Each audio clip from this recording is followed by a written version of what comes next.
Muy bien, bueno, entonces esta es la novena sesión de aprendizaje de la red LATAM de jóvenes periodistas.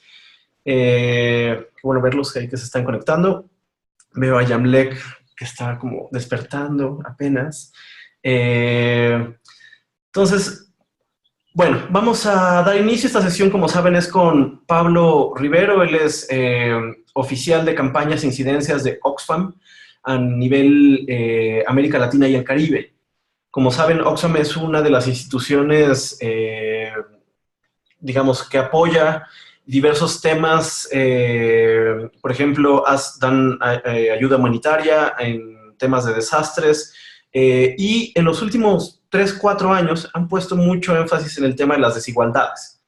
Entonces, Pablo nos acompaña justo para hablar cuáles son este tipo de conexiones y reflexiones alrededor del periodismo y las desigualdades, cómo se narran desde los medios, qué prejuicios usualmente se enfrentan o nos enfrentamos a la hora de narrar ese tipo de temas, desde marginalidad, concentración de riqueza, etcétera. Eh, Pablo es analista político, cientista social, cientista político. Es un asiduo analista de los medios digitales de su país y de la región, análisis de Twitter y de las redes sociales también de Bolivia. Y pues nos va a acompañar en esta sesión. Pablo, no sé si quisieras también agregar algo más antes de que los chicos se presenten. Eh, ¿Algo Eh, más?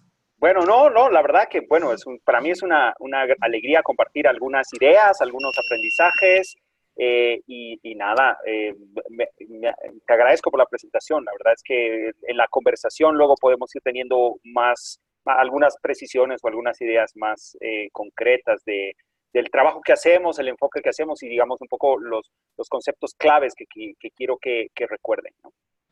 Fantástico, Pablo. Pues muchísimas gracias. Vamos a dar pie entonces ahora que se presenten los chicos y chicas de la red. Por favor. Vamos a empezar contigo, Georgina, por favor.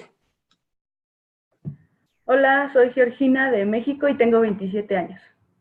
Muchas gracias. María Fernanda Rezano. Hola, ¿qué tal? Soy Fernanda Rezano, de Argentina, 29 años. Fantástico, Norielis. Hola, yo soy Norielis Ramos, soy de Puerto Rico, tengo 24 años y vivo en Bogotá. Genial. Pierina. Hola, mi nombre es Pierina Sora, tengo 27 años de edad, soy venezolana y me encuentro viviendo en Lima. Muy bien. Tatiana Rojas. Hola, soy Tatiana, tengo 23 años, colombiana y actualmente vivo en Barcelona. Ok. Jorge Espejel. Jorge Espejel, 27 años, vivo en Torreón, México. Muy bien, norteño. Alice de Souza.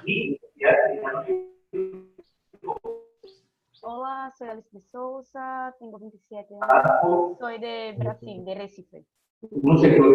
Ahí hay un sonido que se nos está metiendo, no sé quién es, pero bueno, Alice es de Recife, Brasil.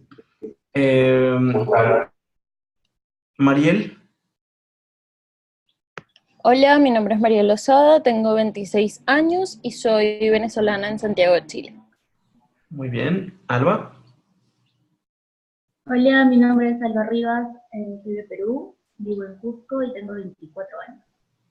Ok. Juan González. Hola a todos, soy Juan González, vivo en la Ciudad de México y tengo 27 años. Muy bien. Flavia. Hola, Flavia Fiorio, 25 años, Buenos Aires, Argentina. Muy bien, Flavia. María Laura Chang. Hola, soy María Laura, venezolana viviendo en Buenos Aires y tengo 26. Muy bien, muchas gracias. Vanessa.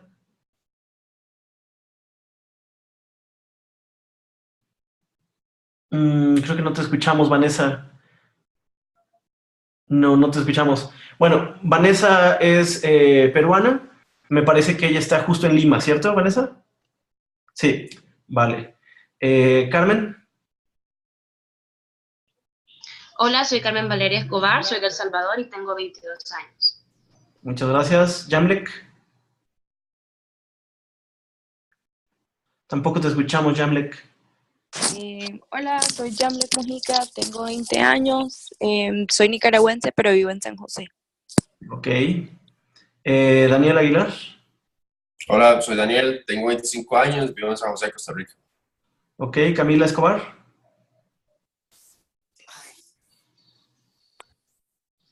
Hola, soy Camila Escobar, tengo 21 años y soy colombiana, vivo en la ciudad de Bogotá. Muy bien. Jorge Hurtado. Hola, soy Jorge Hurtado, tengo 29 y vivo en Managua, Nicaragua. Fantástico, muchas gracias. Dayana. Hola, mi nombre es Dayana. Uy, ahí se puso otra vez el mute. Ahí, listo. Soy Dayana González, tengo 27 años, soy colombiana, vivo normalmente en Bogotá. Hoy estoy en el Nevado del Huila, en el Tolima. En el Huila, muy bien. Fantástico, Dayana. Ronald. Hola, mi nombre es Ronald Catari, soy de Bolivia, La Paz, Bolivia. ¿Cuántos años tienes, Ronald? 28. 28. Muy bien. Katy. Hola, soy Katy, 29 años de Honduras y si escuchan bulla es que estoy con mis sobrinitos. Muy bien. Catracha. Vanessa ya se presentó y no sé si nos escucha Javier Roque. No sé si se puede presentar. Bueno, y si no, Javier está en La Habana, es cubano. Listo, pues entonces, una vez hechas las presentaciones, vamos a dar inicio a nuestra sesión. Como siempre, la tenemos dividida en 3 bloques. Y le voy a pedir a Pablo que pues, nos haga una presentación inicial. El bloque 1 lo habíamos considerado como ¿de qué hablamos cuando hablamos de desigualdades? ¿A qué nos referimos? ¿Cuáles son términos y conceptos claves? ¿Qué tipo de indicadores, qué tipo de números tenemos que tener presentes en nosotros como periodistas a la hora de abordar este tipo de temas? Entonces, ¿listo, Pablo? Todos tuyos. Perfecto, gracias. Solamente confírmenme que están viendo la presentación y ya con eso puedo arrancar. Súper. Muy bien. Bueno, eso es exactamente en la primera parte quería describir el guión, que es lo que vamos a tener estos 3 bloques. Jordi ya lo ha hecho, no insisto más. Simplemente quería recordarles que Oxfam es una organización no gubernamental que trabaja en más de 90 países en el mundo y en América Latina trabajamos en 11 países. En una fórmula un poco extraña porque es 11 más 2, 11 países como oficinas de país y 2 países como afiliados, que vienen a ser países con una calidad, o una, perdón, cualidad política distinta, que son México y Brasil. En los otros 11 tenemos oficinas de país con distintos programas relacionados a lo que decía Jordi, justamente acción humanitaria, respuesta humanitaria en los 11, pero transitando hacia un nuevo modelo que nosotros llamamos el modelo de influencia global, que busca que organizaciones, movimientos, actores de sociedad civil se pueden ir articulando, podamos ir facilitando esa articulación para tener una mayor capacidad de influencia sobre temas estratégicos. ¿Cuáles son esos? Por ejemplo, los 3 grandes temas que tenemos en la región son desigualdad económica, como lo van a ver ahora, transitando mucha desigualdad multidimensional en base a programas. El segundo gran tema es derecho de las mujeres y violencia machista sobre todo. Y el tercer bloque, muy importante en nuestra estrategia, es el tema de resiliencia y adaptación al cambio climático. Entonces, esos son nuestros bloques grandes de influencia y de política pública que queremos, que vamos trabajando y que al mismo tiempo queremos profundizar. Solamente esto para que tengan referencia. Y bueno, estamos en prácticamente todos los países que han mencionado, con excepción de Costa Rica y Venezuela. En Argentina tenemos una oficina un poco extraña, está recién empezando y es una oficina más de lo que llamamos nosotros de advocacy y de escalamiento, o sea que no la contaría, pero espero que en unos cuantos años sí podamos hablar de una buena oficina en Argentina. En el resto de los países sí tenemos una oficina, lo cual puede ser una referencia también para ustedes a nivel de país, ¿no? Fantástico. Entonces, arrancando. Yo quiero más que hacer un tomismo de la definición de desigualdad, es que creo que en este espacio no es lo más importante. Quiero que entendamos que la desigualdad, las distancias, las referencias materiales e intangibles que hay entre seres humanos son consecuencias, no son hechos naturales, no son hechos factuales en el sentido de que están constituidos en bloque en nuestra historia, en nuestro ser, en nuestra piel. Son construcciones y por lo tanto son consecuencias de hechos que van sucediendo y que van acumulándose en nuestros países, ¿bien? O entre países. Entonces, bajo esa idea, el análisis o el debate sobre las brechas e inequidades es esencialmente político. Evidentemente, nos mantenemos o nos respaldamos, mejor dicho, a partir de evidencia, de datos, de análisis, de investigación, pero fundamentalmente es un hecho político, como lo voy a demostrar, o voy a intentar demostrarlo ahora. ¿Bien? Aquí tengo un video, yo después creo que en las plataformas no reproduce bien, pero ustedes me dicen si quieren que lo reproduzca o quieren que... Hasta ahora se ve perfecto, ¿eh? Si quieres, dale. Intentemos darle y si no funciona, es muy corto, 3 minutos, pero no necesitamos escucharlo todo. ¿Se escucha? No. ¿No? No se escucha. Se ve bien, pero no se escucha. Ok, es una pena porque la verdad es que no tiene sentido verlo solamente. Pero bueno, yo les voy a pasar esta presentación. De hecho, ya la tiene Jordi y es solamente dar el clic y ver el video y creo que va a ayudar. Claro. A ver, básicamente, ¿qué es lo que queríamos mostrar acá? Es una ejemplificación muy visual, muy simpática de por qué es un problema la desigualdad. Bien, y yo voy a tomar, de hecho, esta es una de las imágenes más bonitas, porque si ustedes reconocen a este personaje, es el icono de Monopoly o Monopolio, que es un juego muy extendido, muy popular, y que, si recuerdan bien, no solo es un tema de acumular, ganar, tener la mayor cantidad de bienes, inmuebles, sino fundamentalmente especular, ganar más sobre la desgracia de los otros, imponer reglas por encima de las reglas, manejar el mercado, ¿no es cierto?, inmobiliario en función de las oportunidades y de la ventaja que tiene este jugador versus los otros. ¿Sí? En realidad, para nosotros, ese es un ejercicio bastante aproximado de la desigualdad extrema.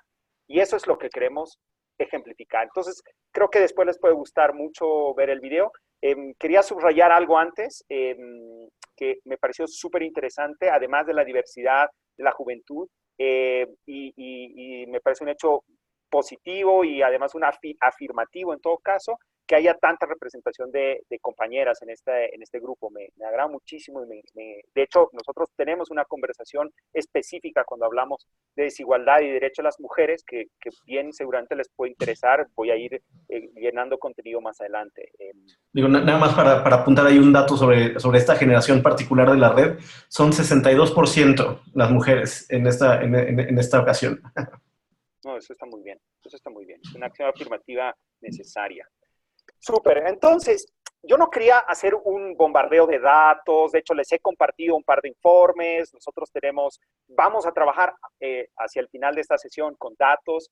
No quiero que nos compliquemos en este momento con llenarles de información que es manejable a posteriori, ¿no? Que luego pueden entrar.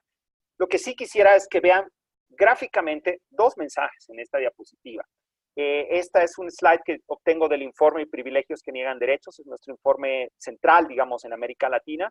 Y como ustedes pueden ver, la fuente es del 2014, es decir, que está un poquito viejita, ¿no? Tú dices, bueno, datos del 2014, y si ustedes pueden ver el 70% del decil más rico, el decil más rico, que viene a ser el 10% más rico de la población, concentra el 71%, más o menos 70.8% de la riqueza en 2014, y la siguiente distribución, que según qué país va variando, les debo decir, podemos estar muchos entre el 9 y el 4, ¿no es cierto?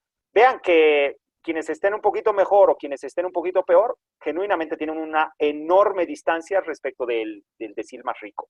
Y esto, ¿cuál es el tema? Es que no ha cambiado.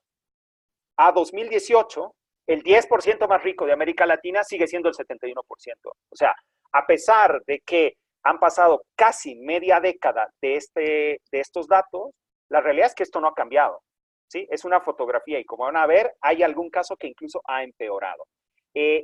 Eso no solo es un dato relevante, puede haber una serie de distorsiones cuando hablamos de concentración de la riqueza en el 10%, pero si hacemos un zoom, o sea, si nos metemos más adentro, vemos que en el 1% de la población más rica, esa relación de 1,99 concentra el 40% de la riqueza. Eso quiere decir que el 60% restante está distribuida entre el 99%. Hay una evidente tendencia de concentración hasta donde permiten los datos. Si encima de eso hacemos una mayor inferencia, como van a ver ahora, pues cada vez hay mayor concentración. Ese 1% puede ser cada vez más pequeño y proporcionalmente concentrar más riqueza. ¿Por qué es un problema? Ahora vamos a hablar de esto. Hay varias preguntas y de hecho nosotros hemos pasado varios años contestando por qué es un problema. Cuando hay gente y yo ya les voy a lanzar lo que posiblemente algunos estén pensando. No, es que Oxfam son bien comunistas, quieren acabar con los ricos, se los quieren comer vivos, porque los ricos son malos, pero los ricos de hecho invierten su dinero y generan empleo, y porque generan empleo tenemos tecnología y tenemos innovación y Más o menos, como van a ver. Bien, entonces manténganse. Quienes lo han pensado, manténganse ahí. No les voy a desafiar la idea. Simplemente quiero que luego lo discutamos y veamos si realmente es así o hay un lado oscuro bastante grande en esta idea, en esta percepción que tenemos. Bien. Entonces, en 2017 existían 92 personas, 92 en toda América Latina, o sea, ya entran en un avión grande, 1,000 millonarias. ¿Sí? De las cuales, por ejemplo, solo 11 eran mujeres, ¿sí? O sea, realmente hay una relación de 9-1 o 8-1, digamos, en esta concentración. Es bastante macho, digamos, la concentración de riqueza, para tenerlo como referencia. Pero además, si vemos los datos un poquito más largos, del 2000 a la fecha, el número de 1,000 millonarios en la región ha ido triplicándose. Han pasado de 27 a estos 92. Un poco extraño porque recordarán quienes han estado en Argentina, las crisis económicas, quienes estaban en México, quienes han estado en Brasil, quienes han vivido guerra. Bueno, ¿cómo es eso que con todo ese contexto en los últimos 20 años en una América Latina volátil, los ricos se están triplicando? Es un poco extraño cuando no necesariamente la gente ha salido tanto de la pobreza, aunque vamos a ver, hay dos líneas, dos etapas, digamos, en este periodo, una de mucha reducción de pobreza y otra de estancamiento. Bien, por lo tanto, esto es un dato, sí, se triplican, pero ¿cuál es el problema? Es que su fortuna acumulada crece de 59 millones, prácticamente, 59,000 millones a 414,000 millones de dólares. Esto quiere decir un incremento del 600%.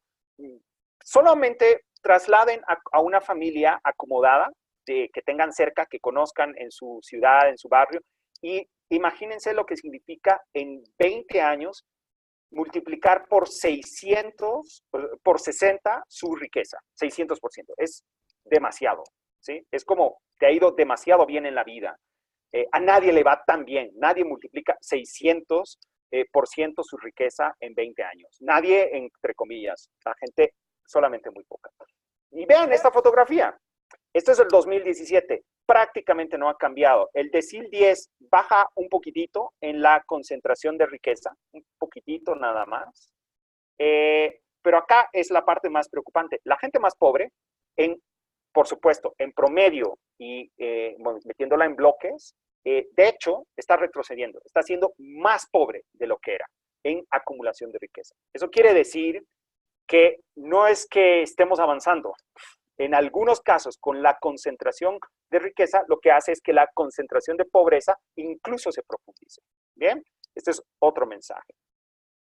Acá no voy a hacer karaoke de datos, aquí les dejo un bombardeo de datos, pero creo que es importante entender de qué hablamos de la desigualdad extrema, ¿sí? Por ejemplo, ya les había dado algunos, pero ¿cuál es el problema de, por ejemplo, la concentración en el 20%? Insisto, acá muchas de nosotros podemos caer en el 20%. Si tú tienes un salario, por ejemplo, en un país como México, voy a tener una referencia, como hay algunos mexicanos, si tienes un salario, si tienes más de 3 salarios mínimos, que no es mucho, que realmente es bastante poco, pues seguro estás en el 20% más rico, por ejemplo. Y tú me dices, pero a ver un momentito, me está diciendo que soy rico, ¿cómo es eso? ¿Cómo es eso que yo concentro la riqueza? Es que el gran problema no es que tú seas rico, el gran problema es que hay un 80% de la población que es mucho más pobre que tú, mucho más pobre que tú. Y ese es el problema. No es que tú seas el maldito que concentra la riqueza, pues porque tú sales a trabajar, tus padres no tienen el suficiente dinero, no llegas a fin de mes. Sí, tu situación es precaria. Pero el problema es que el otro 80% está peor que tú. Y ese es un dato que es muy, muy negativo. Cuando podría ser que una gran cantidad de gente tenga una vulnerabilidad más o menos elevada, pero manejable en un determinado país. Lo que nos está pasando en América Latina es que esto no sucede. Es muy poca la gente que llega un poquito más allá del fin de mes y mucha la que no llega para nada. ¿Bien? Este es el principal tema. Entonces, reafirmo esa idea y reafirmo la otra idea de dos discusiones políticas cuando hablamos de desigualdad que son claves. La primera, en que las mujeres en América Latina, en promedio, dedican el doble de horas al día que los hombres en trabajos de cuidado no remunerados. ¿Qué quiere decir esto? Si alguien puede poner... Sí, súper, gracias. Esto quiere decir que el trabajo no remunerado es todo aquel trabajo que se tiene que hacer, cuidar niños, lavar la casa, cuidar ancianos, ir de compras, bueno, etcétera, etcétera, etcétera, etcétera, que nadie paga. A nadie le pagan por hacer esto, ni el Estado, ni el mercado, ni las familias y tal, y que recae en el doble de horas en las mujeres, ¿sí? Esto es un hecho fáctico. Y por otro lado, como van a ver más adelante, más o menos una mujer en promedio le dedica 38 horas al cuidado, es decir, una jornada completa semanal a cuidar la familia, que por supuesto ni el Estado, ni la economía, ni las propias familias y muchas veces los hombres pagamos, ¿no? Por ese trabajo. Bien, mucho más esta situación en las zonas rurales. Bien, aquí voy a ir dejando algunos mensajes importantes, porque ustedes habrán escuchado como también yo no quiero hablar de mitos, pero son narrativas, son discursos que se van posicionando y que tienen una base explicativa convincente, pero a veces liviana. Por ejemplo, con que escuchan muchas veces, miren, es que el problema de la desigualdad no es realmente un problema, el problema es la pobreza. Cuando acabemos la pobreza, pues sí que habrá un poquito de desigualdad, habrá gente más rica, habrá gente más pobre, pero el problema de la pobreza estará resuelto. Más o menos. ¿Cuál es el problema? El problema es de que mientras mayor distancia hay, menores posibilidades tenemos de resolver la pobreza. Y como les iba contando con el ejemplo de esta gente que llega de 3 salarios mínimos en México, por ejemplo, o 2 salarios mínimos en Colombia, que ya entra automáticamente en la casilla de los que están, comillas, bien, sí, y bueno, alguien en Colombia me dirá, pero ¿cómo puedo estar bien con 2 salarios mínimos? Bueno, esa es la estadística que te dice, pues estamos acabando la pobreza y pues los ricos están ahí arriba generando empleo y nosotros estamos como mejorando. En la realidad, eso no es mejorar, eso no es una calidad de vida, no son condiciones ideales en una región que tiene recursos naturales, que tiene potencialidad económica, que tiene una distribución, un bono demográfico, que tiene capacidad productiva. ¿Bien? Ahora, la pobreza extrema ha alcanzado su máximo en los últimos 10 años. Si bien en la anterior década, América Latina, sobre todo con la fuerza reductora de desigualdad que hubo y de pobreza que hubo en Brasil, la caída, y vean, son 2 modelos distintos, la caída de la pobreza y la desigualdad, pero no tanto la desigualdad en Perú, por ejemplo, un modelo completamente distinto al brasilero, no han resuelto para nada el problema de la pobreza. De hecho, hay más pobres hoy de los que había hace 10 años. ¿Sí? En América Latina. Son 62 millones de personas que viven en pobreza. Es decir, algo más del 10% de la población. ¿Bien? La mitad de las mujeres ocupadas y 4 de cada 10 hombres ocupados, es decir, gente que tiene su empleo, llevan la calidad, sin formación, porque el Estado tampoco les ha dado oportunidades, no tenemos una educación de calidad pública, etcétera, ¿sí? Gente pero que igual consigue un empleo en América Latina, tiene ingresos inferiores al salario mínimo, es decir, trabajan todo el día y siguen siendo pobres. Entonces tú te preguntas, oye, entonces los pobres son pobres porque no trabajan, porque son flojos, porque, oye, si una mujer sale, limpia, ordena, encima vuelve a la casa, tiene que lavar, planchar, ordenar, llevar a los niños a la escuela, limpiar, tal vez cuidar a los abuelos, y se pasa 70, 80 horas a la semana trabajando efectivamente y apenas llega al salario mínimo y vive pobre, es bastante injusto, ¿cierto? Bastante injusto. Bien. Entonces, el problema no es que haya 26 tipos que tengan la riqueza, como decía esta gráfica. El año pasado 26 personas poseen la misma riqueza que la mitad más pobre de del mundo, o que la riqueza de los millonarios sume tanto. Entonces, el problema no es necesariamente los ricos. De hecho, yo creo que y en Oxfam discutimos, los ricos son parte de la solución. Ahora les vamos a ver cómo, ¿sí? El problema es la concentración. Y el problema es que quien debería ser capaz de contener esa concentración, esa distancia, y redistribuir para levantar, ¿no? No lo está haciendo, o no lo está haciendo de manera eficiente. Allí vamos a hablar del Estado, ¿sí? ¿Por qué? Y aquí es donde entro, creo, en un mensaje mucho más político. ¿Por qué es que el Estado no tiene esa capacidad de, si quieren hacer bien las cosas, de poner las cosas en orden, ¿sí? ¿Cómo es eso? Que alguien que es rico paga menos impuestos proporcionales. Datos fácticos, un 5.4%, las personas ricas pagan un 5.4% en promedio de impuestos sobre su riqueza. ¿Cómo? Con una serie de instrumentos donde hacen deducciones, exenciones, reinversiones, bonos, paraísos fiscales, etc. Entonces, al final, se captura menos del 5%. Yo le pregunto a cualquier persona ¿quién paga 5% de impuestos? Tú vas a la esquina y compras algo y ya estás pagando, según qué país, 13, 15, 18, 20, 22. Creo que Costa Rica es como de los más altos del IVA, ¿no?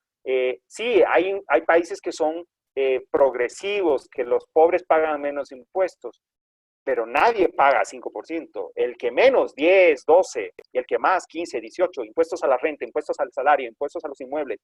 Vean, es lo que pagamos todos, y genuinamente no es que nos quedamos en casa viviendo el Estado, salimos a trabajar. Entonces hay una ventaja. ¿Por qué? Porque muchos gobiernos están exacerbando la desigualdad. Ahí hay servicios públicos. ¿Y en qué nos basamos para afirmar esto? Primero, servicios públicos que sabemos, ya está comprobado, Naciones Unidas, CEPAL, todo el mundo ha dicho, ¿cómo podemos reducir la desigualdad? Con salud y educación de calidad a largo plazo. Bueno, la salud y la educación en los países de América Latina, en su gran mayoría, es altamente deficiente, ¿sí? Y todos tenemos un caso en los cuales podemos respaldar esto, ¿sí? Personal, familiar, conectado, etcétera. Al mismo tiempo, no cuentan con una financiación necesaria, son especulativas, y mientras tanto hay una serie de concesiones como beneficios fiscales, ¿no? A las grandes empresas y las personas más ricas que permiten evasión y elusión fiscal. Ese es el sistema en el que estamos inmersos y por qué tenemos que cambiar. Oye, Pablo, perdón, Norielis pregunta nada más algo muy concreto. ¿De qué fecha son estos últimos datos? De estos 5.4, 2017. Sí. Ok, son más recientes. Sí, son más recientes, sí. Estos, por si acaso, bueno, les voy a dar todas las referencias si luego quieren hacer una nota. Yo les puedo pasar de cada uno de estos datos. Tenemos una fuente, en algunos pueden ver que hay citas textuales a las fuentes, cosa que puedan ir a la fuente original del dato. Muchas son Credit Suisse, muchas son revista Forbes cuando hablamos de acumulación, y otras que tienen que ver con específicamente América Latina son CEPAL, ¿no? Entonces son fuentes oficiales las que intentamos manejar, correcto. ¿Sí? Adelante. Bien, entonces, les sigo diciendo, entonces, si es un problema, si el Estado está inmerso en la relación política de la desigualdad, ¿por qué no lo resuelve? Y acá vamos a hacer yo siempre intento poner estos dos países como modelo para explicar por qué no necesariamente o por qué una posición ideológica nos puede llevar a una confusión en este tema. Brasil y Perú. Brasil ha tenido un modelo del PT con una reducción de desigualdad y de pobreza impresionante en la década de los 2000, una capacidad, digamos, de generar un aparato productivo, de insertar el aparato productivo brasilero en la generación de riqueza y un Estado capaz de redistribuir en un sector importante de la población, ¿no es cierto? Como un modelo, comillas, exitoso, hoy estancado.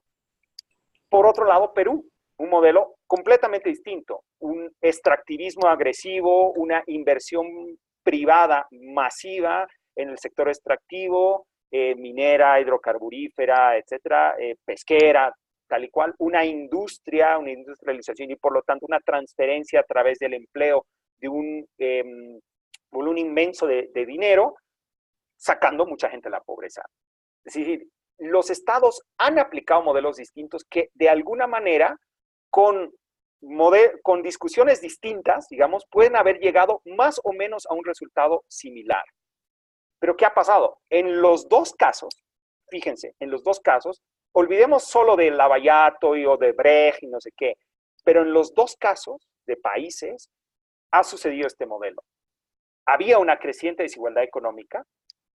Si bien se ataca la desigualdad económica, se genera una desigualdad política. Hay una concentración política porque hay algunos actores políticos que empiezan a tomar decisiones completamente arbitrarias, muy poco respaldadas en la ley, se generan mecanismos de poder, ¿no es cierto?, que no solo es corrupción, ¿no es cierto?, además de la corrupción, mecanismos de poder sobre el Estado.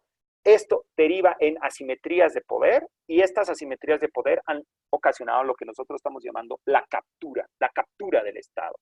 Y la captura del Estado es, ahí tengo una definición, no quiero ser de nuevo tomista, pero esto explica, ¿no? Es la influencia abusiva de personas que concentran poder. Llamamos nosotros élite extractiva, porque no es solamente el rico del monopolio. En Centroamérica, por ejemplo, en Guatemala o en Honduras o en El Salvador, esta gente que es más blanca, que tiene más dinero, que sus familias tradicionales siempre lo han tenido. Sí, es esa élite, pero es una élite extractiva que se va amalgamando. ¿Para qué? Para extraer la mayor cantidad de recursos y dinero, riqueza, a partir de intereses y prioridades específicos, ¿sí?, en detrimento de los demás. O sea, no importa tanto necesariamente si es histórica, si es la misma élite de siempre o no, o es una nueva élite, como lo que ha sucedido en Brasil, como lo que ha sucedido en otros países, ¿no es cierto?, una élite emergente, política y tal, pero que fundamentalmente lo que está haciendo es una extracción, ¿bien?, a partir del cual el ciclo de políticas públicas y los organismos del Estado han empezado a debilitarse. O sea, no es casual el desmoronamiento de los sistemas judiciales, los casos de corrupción. Colombia hace poco con este juez, hace unos días. O sea, tenemos, Centroamérica es de todos los días que haya una historia relacionada a la captura del Estado por parte de las élites. ¿Bien? Entonces, la erosión de toda la institucionalidad, ¿qué es lo que permite?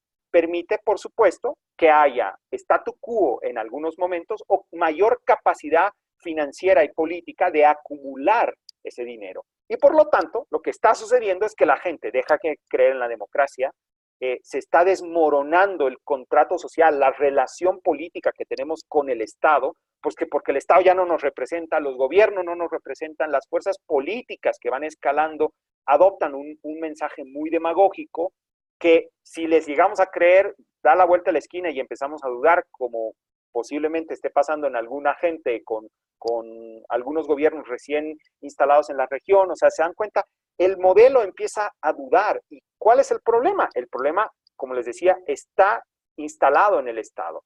La consecuencia de todo eso es la desigualdad. ¿Bien? Yo hasta acá llego con esta introducción. Tengo una parte de narrar la desigualdad, que son algunos ejemplos, pero no sé si queremos Yo creo que hacer una estaría ronda bien de preguntas abrir primero. el primer bloque. Ya, vamos. Chicos, chicas, si tienen alguna duda, comentario, pregunta para Pablo, empezamos con las preguntas. Alice, por favor. Mira, lo que a mí me gustaría saber es dónde la polarización política entra en ese escenario de asimetría de poder y acá en Brasil, por ejemplo, lo que ocurrió fue que, como dijiste, una élite extractiva surgió, una élite emergente. ¿Dónde entonces la polarización entra en ese escenario, donde hay las asimetrías de poder y esa élite? Súper, bueno, gracias por la pregunta, excelente. Recogemos todo e intento responder No, una por una, mejor. ¿Una por una? Perfecto, bien. Vamos, entonces, la polarización política es un fenómeno ocasionado por la captura. Es decir, la polarización política está exacerbándose a partir de las élites y los intereses. No es el único factor. Vamos a ver, y si ustedes tienen el cuidado o el interés de entrar al documento que les envié sobre captura específicamente, que yo te lo recomiendo, nosotros ahí tenemos 11 mecanismos de captura. Son como una descripción de cómo funciona esto de la captura, ¿sí? Y vas a ver que hay algunas muy obvias, como la corrupción, que es ir y llevarle un maletín de dinero a una autoridad para que te haga un favor, que esa es como la, comillas, obvia, hasta puertas giratorias, bueno, lobbies, toda la acción mediática. Bueno, hay una serie de mecanismos que utilizan las élites para operar en clave de poder.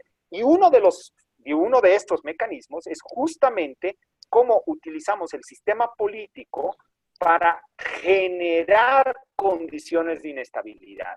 Y cómo ha habido, y el caso brasilero yo creo que es eso exactamente, cómo las élites políticas, tanto las emergentes como las históricas, en algún momento se han juntado, se han mezclado y se han entrelazado por dinero, por la cantidad de acumulación que tenían, y lo que han generado es una desestabilización del sistema político. ¿A partir de qué? De la polarización. Sabiendo que en esa polarización ganaban.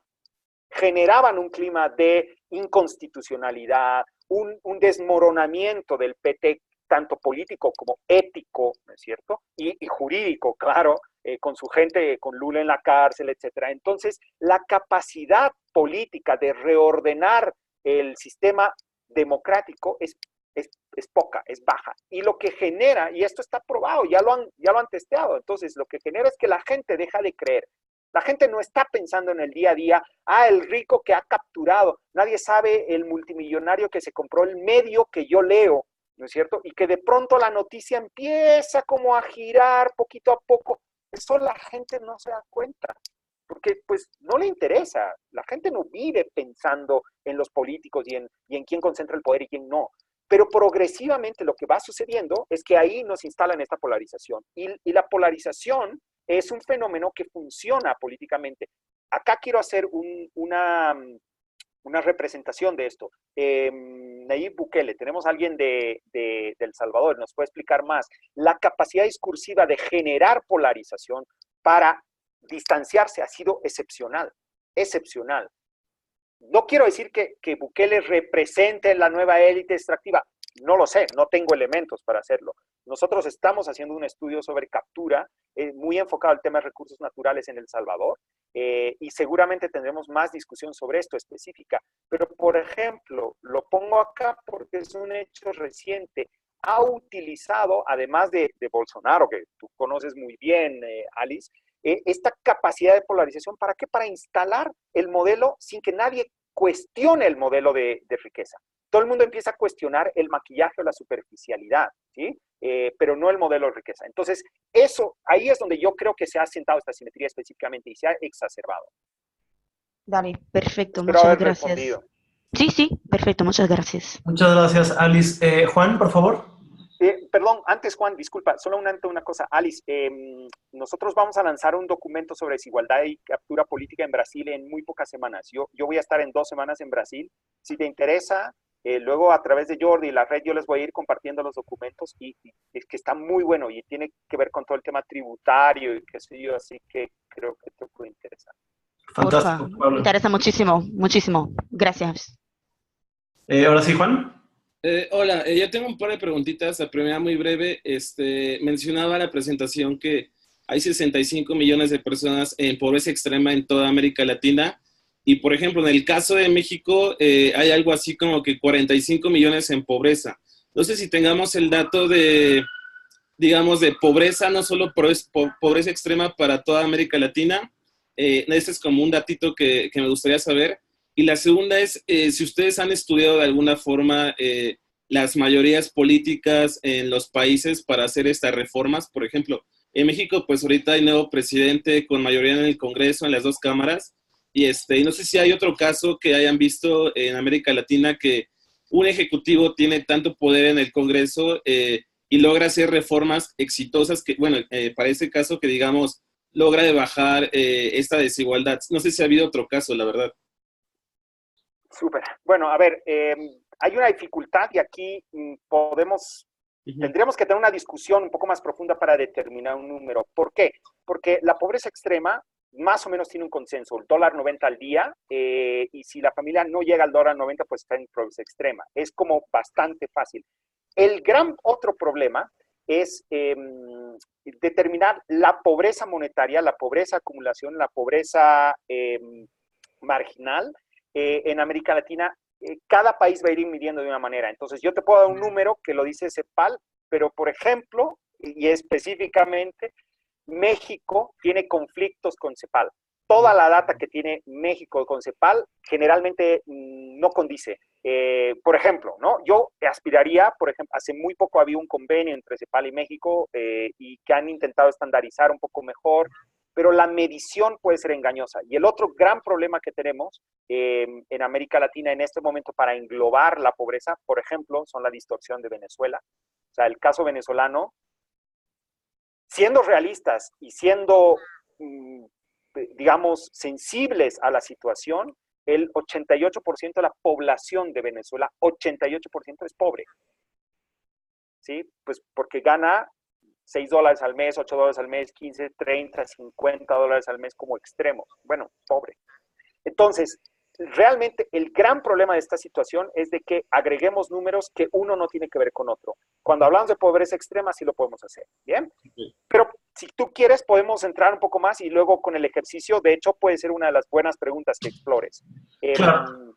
Aquí, perdón, me gustaría interrumpir nada más para decirles que si vamos en tiempo, que vamos bien, la última media hora de esta sesión es entrarle a hacer un ejercicio con un par de herramientas que Oxfam ha desarrollado, justo con variables, bases de datos, datos abiertos, y que a ti, Juan, sobre todo que trabajas mucho también con datos, te podría resultar fantástico. Ah, perfecto, gracias. Entonces, vamos a seguirle. María Laura, por favor. Sí, ok. Bueno, primero, gracias por tu exposición, estuvo muy interesante. Tengo dos preguntas.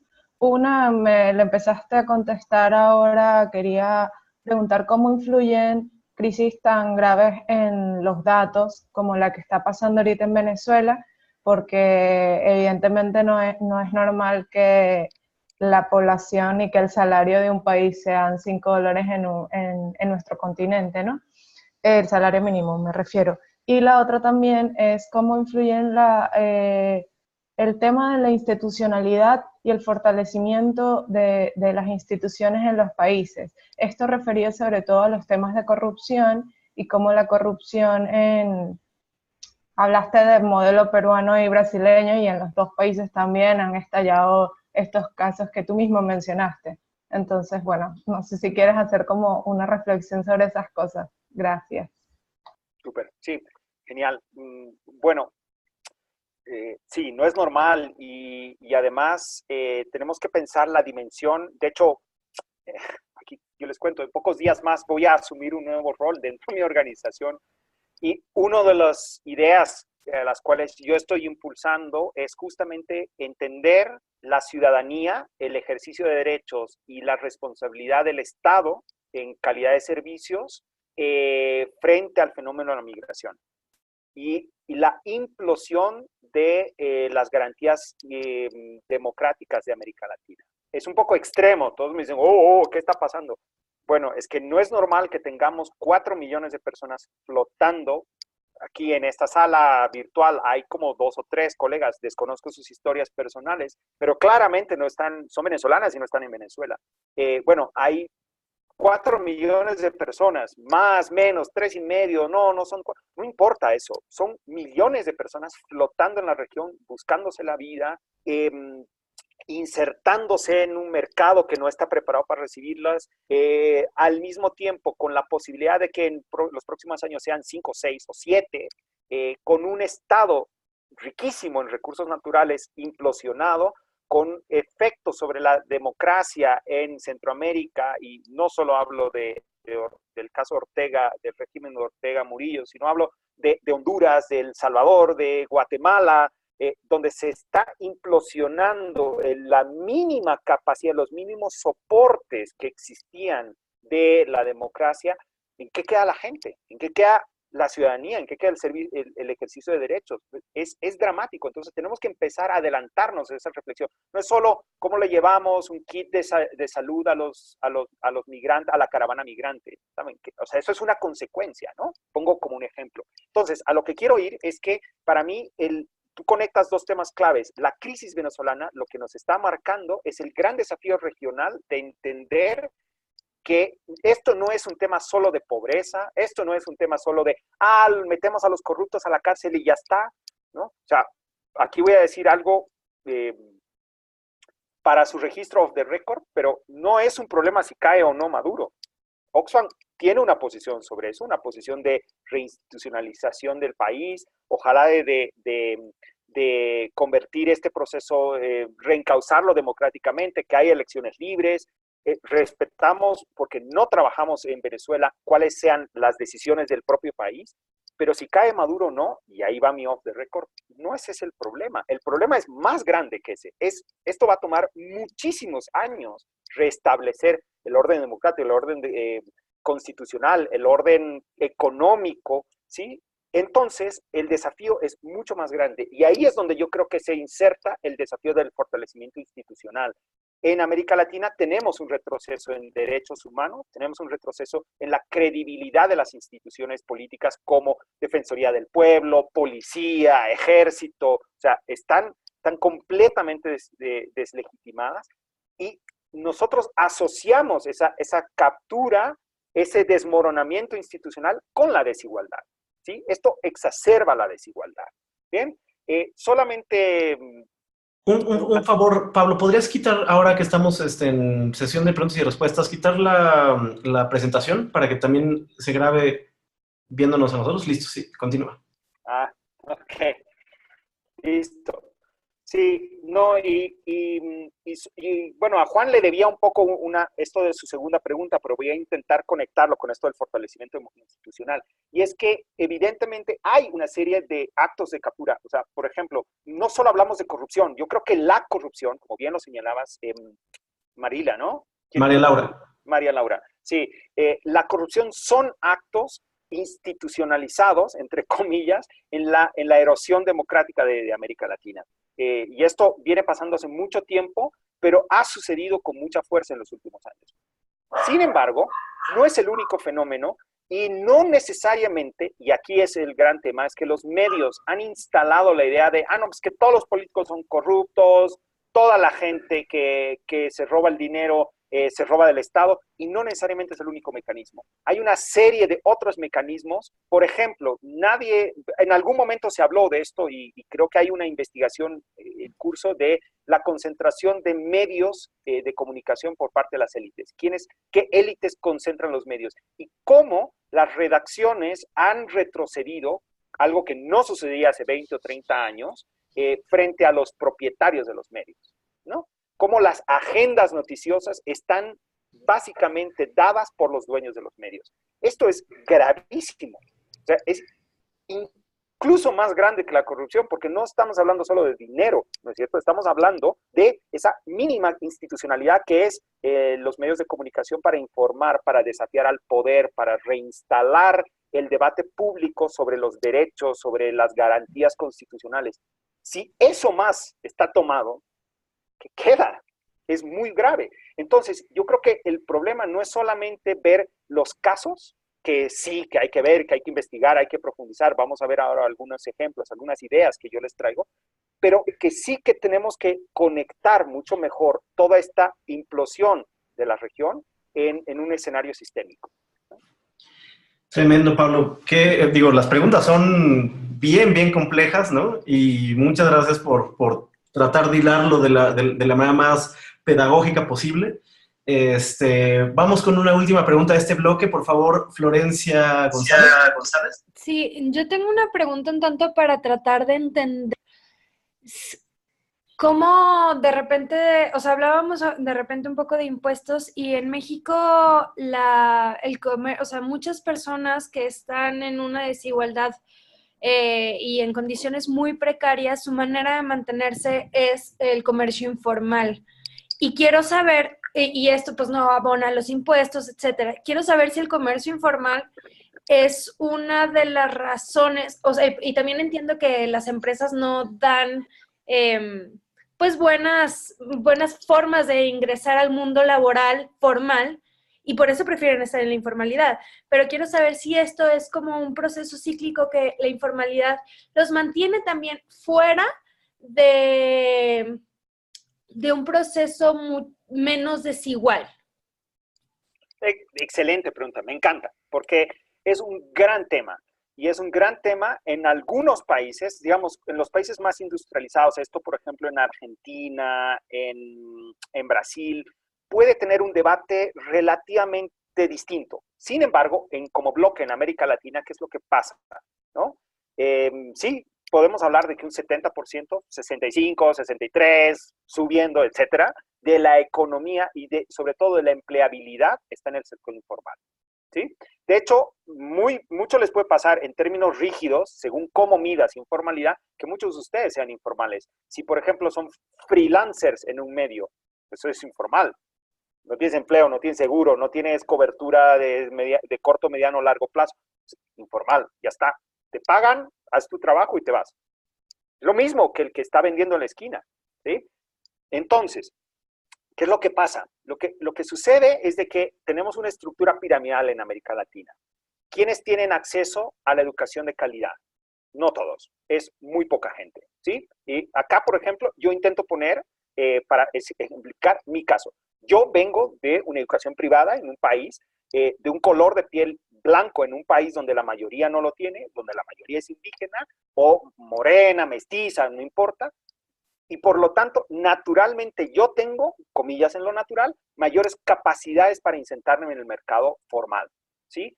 Entonces, ¿por qué pongo este ejemplo? Además, porque soy hombre, además, porque no sé qué, Entonces, voy ganando premios que son absolutamente dados, digamos, no son atribuciones de mi esfuerzo, ¿no es cierto?, para insertarme en el mercado laboral. Esto no sucede en el 80% de la población.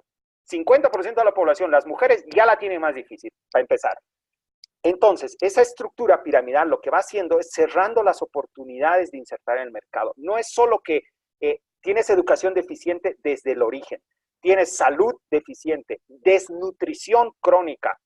Miren, el caso venezolano, de la desnutrición crónica de una generación que hoy tiene entre 3 y 10 años, va a marcar la imposibilidad de esos recursos humanos de generar ideas, de generar productividad. Es un atentado a la humanidad y a la capacidad productiva de ese país, que los niños no coman, porque pues no tienen cerebro, no van a tener capacidad de pensar, porque se les ha negado el derecho a la alimentación. Entonces, voy acumulando. Esto ha pasado históricamente en América Latina. O sea, no solo es que las empresas no emplean, que no generan empleo. Ahora, ¿qué es lo que pasa?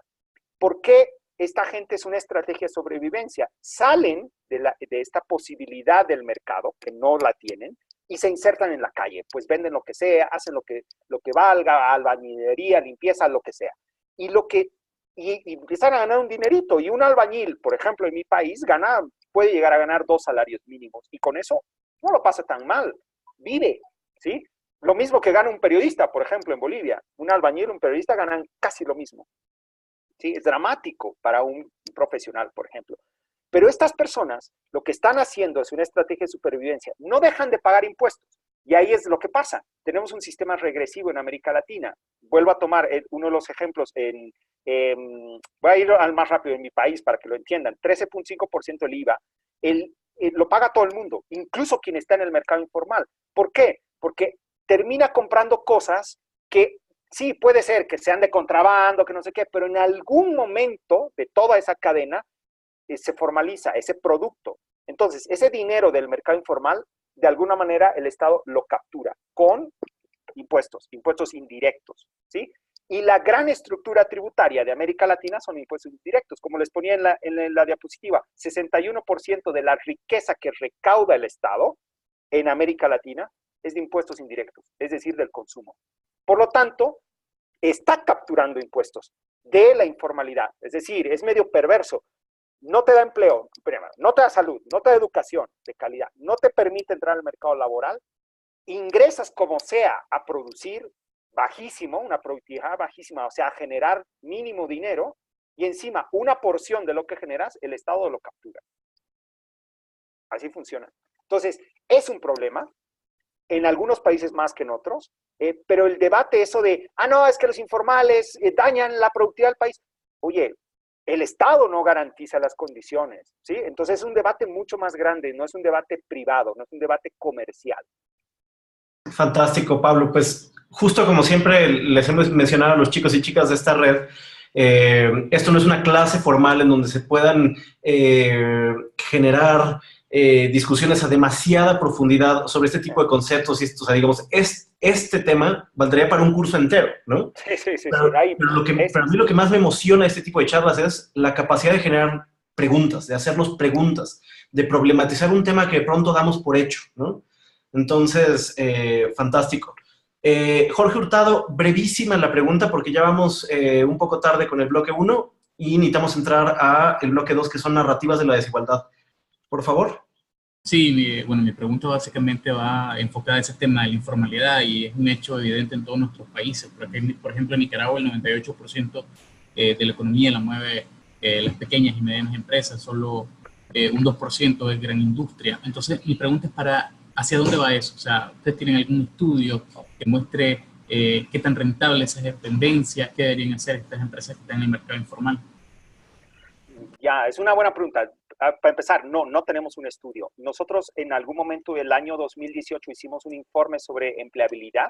Si a ti te interesa, yo te puedo pasar el informe. O sea, la relación de la baja productividad, la baja calidad del empleo y la desigualdad, cómo hacíamos esa conexión. Un informe, les voy a decir con mucha honestidad, uno de los mejores informes que hicimos y el que menos promoción tuvo por un factor externo a Oxfam, un escándalo que ustedes seguro han escuchado, un escándalo de abuso sexual en Haití, y que hasta el día de hoy es un problema estructural en el cual como organización estamos trabajando durísimo para responder con responsabilidad, pero al mismo tiempo para responder que no es únicamente el único trabajo que hacemos y que hay una explicación para esto. Entonces, no es algo que nos ocultemos de esto, porque creo que es importante mencionarlo, pero lamentablemente ha coincidido y has opacado este informe sobre empleabilidad, que es muy potente. Ahora, no habla necesariamente de datos y, por supuesto, no de un país tan específico como Nicaragua, no es un informe global sobre este tema. Pero ¿cuál es el problema con las pequeñas y medianas empresas? En realidad, las pymes no necesariamente están en la informalidad. Lo que pasa es que la informalidad es una estrategia de supervivencia para ellas. Muchas veces declaran una parte, ocultan otra, emplean a unos formal, a otros informal, o sea, sobreviven, ¿sí? Y es verdad, o sea, hay entre 70 y 98%, según qué país, de la fuerza productiva de América Latina son pequeñas y medianas empresas, claro. Pero ¿cuál es el problema ahí? El gran problema es la baja productividad. O sea, el desafío no es necesariamente si estas empresas son o no formales, es si tienen capacidad productiva. Y el problema es que su capacidad productiva es baja, ¿sí? Entonces, muchos países en desventaja en América Latina, Centroamérica seguro, algunos países andinos, están replanteando la idea de cómo atacar un modelo de baja productividad. ¿Quién tiene la mayor productividad en Nicaragua? Las grandes empresas y el Estado, por ejemplo. Lo mismo que pasa en El Salvador o lo mismo que pasa en los países extractivos, ¿no? de otra naturaleza. O sea, la productividad es la pregunta. Y esto nos tiene que llevar a pensar en que no es el problema en el corto plazo, si las empresas pagan o no todo el impuesto, si emplean o no a la gente de manera formal. Esto es como el maquillaje. En la medida en que se generen políticas y hay una estabilidad y una seriedad en el orden democrático, en el orden institucional, en un país como el tuyo, por ejemplo, que necesita recomponer su capacidad productiva, es que recién de ahí podemos empezar a hablar de un orden más serio, digamos, ¿no? Claro. Fantástico, Pablo. Muchísimas gracias. Con esto estaríamos cerrando entonces el bloque 1. Tenemos aproximadamente unos 20 minutos para el bloque 2. Me gustaría, si estás de acuerdo, dar un poquito más tiempo para el ejercicio práctico. Súper, sí. Bien, me voy a poner 15 minutos, así lo hacemos, ojalá en menos. Narrar la desigualdad fue una pregunta que nos planteamos y les confieso, personalmente me la planteé desde el momento en que entré a este equipo, porque sí que teníamos muchos datos, teníamos mensajes, teníamos un estudio, pero el gran problema de las ONGs es, así se los pongo con mucha honestidad, es que presentan un informe, hay un gran lanzamiento, wow, y ya está. Nosotros, mi compañero de Bolivia va a entender esta frase que se llama sunchuluminaria, es como un fuego artificial, ¿no? Así, ¡pum! ¡Ah, qué bonito! Y luego desaparece el tema. Entonces, nos planteamos el desafío de narrar la desigualdad, exactamente, de generar condiciones para que en la región, en la medida de que lo que nosotros podíamos facilitar o promover, suceda, ¿bien? Y generamos, este es un hashtag que lo intentamos utilizar, era larguísimo cuando Twitter tenía 140 caracteres, pero ahora ya es más cómodo. Y la idea era de un periodismo comprometido, no un periodismo servil, no un periodismo que nos haga nuestro trabajo. No queríamos eso. Queríamos un periodismo que se comprometa con una causa, que sea capaz de meterse, de asumir la intersubjetividad, ¿no es cierto? Asumirla y decir, ¿qué puedes hacer al respecto? Ahí dar palo a quien tienes que dar, abrir las puertas que tengas que abrir, golpear a quien tengas que golpear, ¿sí? Entonces, nos planteamos ese desafío y abrimos una mesa de diálogo. La primera mesa de diálogo que tuvimos fue con la FNPI, que todos conocen. Tuvimos un panel en México, justamente, de lujo, con periodistas de renombre en toda América Latina. Realmente no quiero entrar ahí en mucho detalle. Si le dan en clic aquí, luego en la presentación ven que tienen los enlaces a cada uno de, cada banner, digamos, tiene un enlace. Y generamos esta idea de periodismo y desigualdad. Ahí pueden, si quieren ir entrando, hay periodismo y desigualdad.fnpi. Este proyecto lo que intenta es justamente eso, ir agrupando esas iniciativas de periodistas de muchísimo renombre en la posibilidad de ir encontrando relatos y formatos que le acerquen a la gente al problema, ¿sí? En algún momento surgió este tema de la captura política. Nosotros ahora estamos hablando un poco más de la captura del Estado, porque es un tema muy engorroso, es muy peligroso hablar de captura política como tal, justamente porque al final se distorsiona un poco el debate, ¿no? En el fondo el debate es la garantía de derechos, es la restitución de derechos de orden democrático y un Estado eficiente. Entonces hablamos más del Estado, ¿sí? No voy a hacer ningún orden cronológico en esto, pero de alguna manera, como ustedes bien saben, de estas reuniones, ideas, gente que se junta, proyectos que salen, fue madurando un proyecto que a mí me encantó.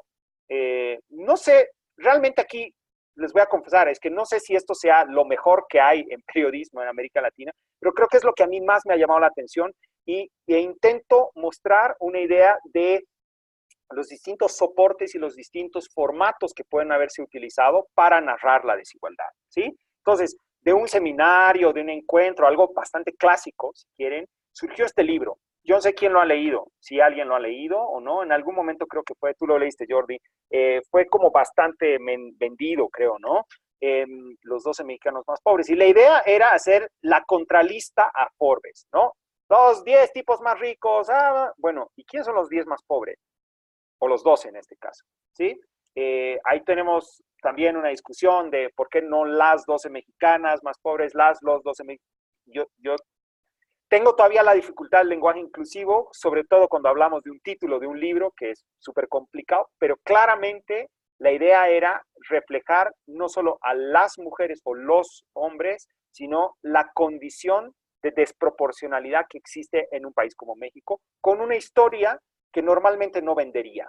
Yo creo que ha sido un libro pertinente, un libro plenamente periodístico, lo dirigieron periodistas que ustedes deben conocer, Fausto, Salvador Fausto y demás, los de Ojo de Perro. Entonces, gente que estaba ya narrando y que se dio la posibilidad de hacer este libro. El libro también tiene unos audiovisuales, o sea, hay un multimedia, digamos, alrededor de la historia que creo que es interesante. No necesariamente llegó a ser concebido como un proyecto transmedia, no creo que haya sido, pero sí multimedia, ¿no? Entonces, nos deja la posibilidad de que al narrar la desigualdad también es importante hablar de los soportes, ¿no? Un poco conectado a esta idea de cómo vamos cubriendo más bien la otra cara, ¿no es cierto? No solo es, digamos, los perfiles y la profundización de un personaje alrededor de la pobreza, sino cómo hacíamos o cómo se podía también explorar la desigualdad desde la crónica. Y sumándonos a este movimiento, esta ola periodística tan fuerte que ha tenido la crónica en la región en los últimos años, produjimos este proyecto con la Universidad de San Martín, la revista Anfibia en Argentina, que se llama Crónicas de la Desigualdad, ¿no? Quienes no conocen, a mí Revista Anfibia es un proyecto periodístico que me encanta, me parece muy valiente, muy eficiente y de mucha calidad. Esta relación la produjo mi colega de comunicación, que quizás, bueno, Jordi la conoce, Tania Escamilla, y otra gente, y surgió, y salieron 6 crónicas muy bonitas. La verdad es que no pudimos mantener el proyecto, pero por suerte está todavía en la web, lo pueden ver ahí, o sea, no pudimos sostenerlo en el tiempo, pero la Universidad Nacional ha ido trabajando, la Universidad Nacional de San Martín ha ido trabajando también desde el género del periodismo con la Facultad de Periodismo, algunas ideas a partir de estos conceptos que habíamos desarrollado y de las discusiones que tuvimos como organización. ¿Bien? Aquí llegamos a uno de los proyectos que yo más vida le he puesto en los últimos años, que se llama la calculadora de la desigualdad, y que básicamente yo no sé si lo han visto, en algunos países ha funcionado mejor que en otros, eso sí debo confesar, pero la calculadora lo que quería era explicarle a la gente por qué la desigualdad era un problema y por qué estaba relacionada a su propia vida, ¿sí? Esto fue, o sea, no fue nada más que esto, no aspirábamos a nada más que esto. Luego vino un montón de críticas cuando, no, es que no funciona tal dato. Bueno, es que tampoco queríamos explicarlo todo, era una cosa muy sencilla, ¿no? Pero, ¿por qué se los pongo? Porque creo que tuvo 3 claves súper importantes a la hora de pensar del periodismo. El primero fue la alianza con Ojo Público. Ojo Público es un medio súper valiente, la gente de Perú seguro lo conoce, muchos de ustedes seguro lo conocen, y lo que hicieron ellos también fue una apuesta como equipo, ¿sí? Conectarse con una ONG, que no es nada fácil, son lógicas distintas, generar una alianza y una narrativa común, proveer datos, digamos como trabajar colaborativamente, fue uno de los primeros proyectos colaborativos serios que tuvimos con un medio, a diferencia de, por ejemplo, los 12 mexicanos o las crónicas, que es que, bueno, yo te doy el dinerito, conseguí tanto y dale tú y promuévelo, ¿no? Saca el informe o el reporte o el libro o lo que sea.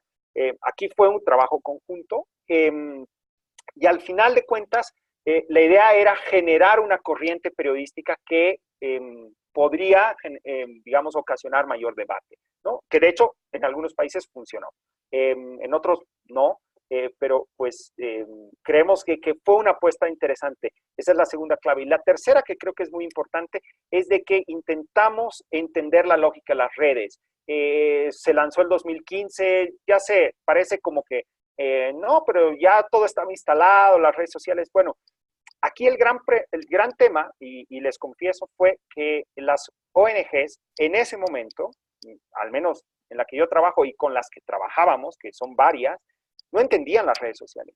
Realmente no entendían qué estaba pasando, quiénes entraban ahí, por qué entraban ahí, cómo consumían información. O sea, sirvió mucho para entender a la audiencia digital, ¿sí? Y para abrir la mente a las organizaciones de sociedad civil sobre la importancia de entender las audiencias digitales. Yo creo que hoy en día, de hecho, me alegra mucho que haya organizaciones que hayan avanzado más que Oxfam, que no necesariamente es la vanguardia en comunicación digital y en redes, se los confieso. Y no es que no tengamos buenas ideas, es que pues, es más difícil, nos supera a veces, pero genuinamente creo que sirve mucho entender a las organizaciones de sociedad civil cuando quieren generar conexión con audiencia y no saben cómo, ¿sí? Entonces, este ejercicio funcionó.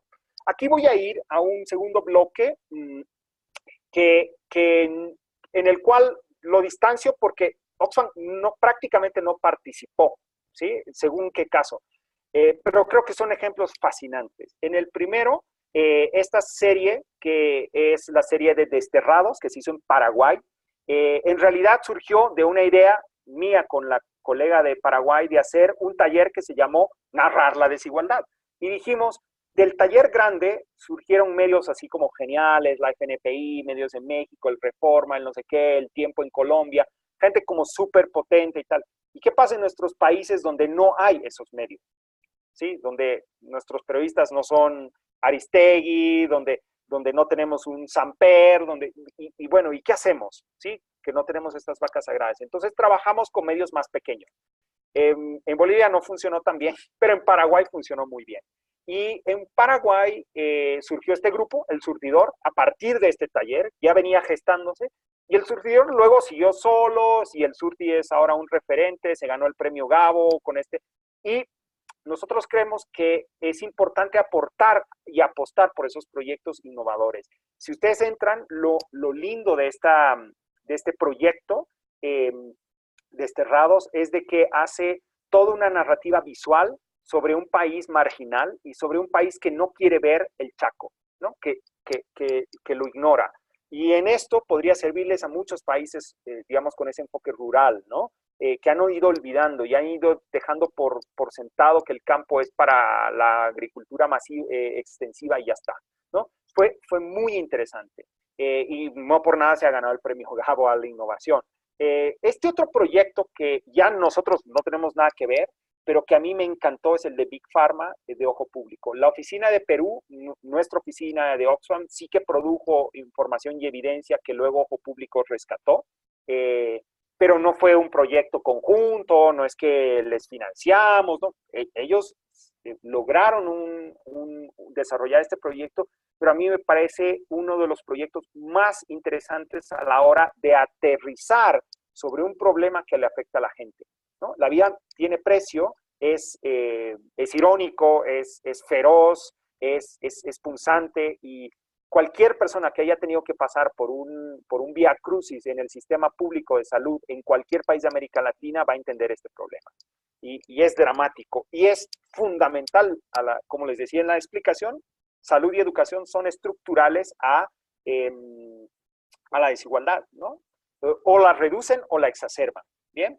Y este último, que les quería mostrar así como un ejemplo, o les quería dejar más que mostrar, me motivó a hacerlo ayer, mientras revisaba esta presentación, tenía otros dos ejemplos, pero dije, a ver, me encantó porque se lanzó ayer, ¿sí? No sé si lo han visto, Mujeres en la Bolsa, y creo que es un tema, de nuevo, súper importante, porque está bien, tú dices, ok, la desigualdad económica, la desigualdad estructural, sí, pero hay una desigualdad simbólica que es fundamental de describir, y es la concentración del poder de hombres frente a mujeres. Concentración explícita, no la implícita, ¿sí? Una concentración o un ejercicio de poder machista, de alguna manera. Por ejemplo, me ha sucedido, hoy tengo que dejar a mis hijos con mi pareja porque pues yo estoy acá, ¿sí? Y tengo el privilegio de estar acá. Puede ser, ¿sí? Bueno, en la tarde les prometo que yo me hago cargo y me los llevo y tal. Intento equilibrar, pero en este caso, y yo creo que aquí es muy importante, es que aquí no hay ningún interés de equilibrio. Hay un ejercicio de poder tácito en un sector empresarial muy fuerte, que por supuesto tiene poder político y que reproduce relaciones de desigualdad, ¿no? Entonces, Mujeres en la Bolsa, además súper visual. Poder es un proyecto muy, muy, muy potente, me gusta muchísimo. Se ha asociado con, creo que 15 medios de América Latina. Si ustedes entran aquí a Mujeres en la Bolsa, van a poder ver cómo, digamos, gráficamente y explícitamente con la información que proveen estas empresas que cotizan en bolsa, que les voy a dar un tip aquí. Siempre que quieren investigar una empresa como tal, busquen en la bolsa, porque para entrar en la bolsa, las empresas tienen que transparentar prácticamente todo. Toda la información que jamás te quieren dar está en la bolsa. Y cuando dices la bolsa, bueno, pero la bolsa de México, la bolsa de Brasil, no, busquen en la bolsa de Londres, busquen en la bolsa de Nueva York. Ahí están las empresas mexicanas, colombianas, nicaragüenses, salvadoreñas, peruanas o antillanas. Porque si cotizan en el mercado internacional, cotizan en Nueva York. Y si venden en el Nasdaq, en cualquier mercado de bursátil, van a tener que presentar libros, contabilidad, todo lo que ocultan en sus países, allá está. Entonces es un excelente camino para develar el comportamiento de concentración de poder de empresas y, por supuesto, prácticas tanto elusivas, que no son ilegales, pero son ilegítimas, como bueno, prácticas ilegales, ¿no? Dicho esto, bueno, el otro cajón, y la verdad es que ahora que los pienso, había haber dejado, me disculpo, es el Panama Papers y todo el filtrado de documentos. ¿Por qué es importante esto? Y aquí cierro. Porque nosotros hemos tenido un fuerte énfasis en los paraísos fiscales. Ustedes habrán escuchado que Oxfam ha tirado mucho excremento, para ponerlo en ese tono, a los paraísos fiscales, y no nos ha ido bien. De hecho, acá no es un disclaimer, no es un descargo, pero lo asocio. The Times, uno de los medios que concentra mayor poder económico de las élites británicas, en Reino Unido, fue el que lanzó el escándalo de Oxfam en Haití, con una redacción que desafortunadamente las primeras, que no deja de ser cierta la historia, pero las primeras 5 líneas son falsas, es un fake news. O sea, nunca hubo una orgía Calígula, por ejemplo. Esto materialmente nunca existió y esto ya está revelado. Pero Times lo publicó. Y muchos dicen, bueno, es que The Times protege a no sé quiénes que tienen no sé qué dinero en no sé qué paraíso fiscal y entonces deberíamos dejar de hablar de los poderosos. Y hay un problema interno en la organización de esto. Si seguimos tirando excremento contra aquellos que tienen el poder, pues nos van a seguir llegando los bombazos por otro camino, ¿sí? Y es que los paraísos fiscales son el centro legal, pero más ilegítimo de la concentración de la riqueza en el planeta. ¿Por qué? Volviendo un poco e hilvanando con las preguntas que me hacían, por ejemplo, es dinero que no se queda en el país, que no genera empleo, que no genera productividad, que no genera reinversión, que no tributa, ¿sí? Entonces, es bastante ilegítimo. Son ganancias que perfectamente son legales, o sea, es gente que se ha ganado su dinero haciendo, ojalá, todo legal. Sin embargo, como todos, deberíamos dejar una proporción de lo que nos ha ido bien en el país donde nos ha ido bien. Es bastante coherente esto, ¿no? Para eso son los impuestos, para eso son mecanismos institucionales formales e informales. Bueno, los paraísos fiscales lo único que hacen es opacar, extraer, generar las condiciones para que eso no suceda.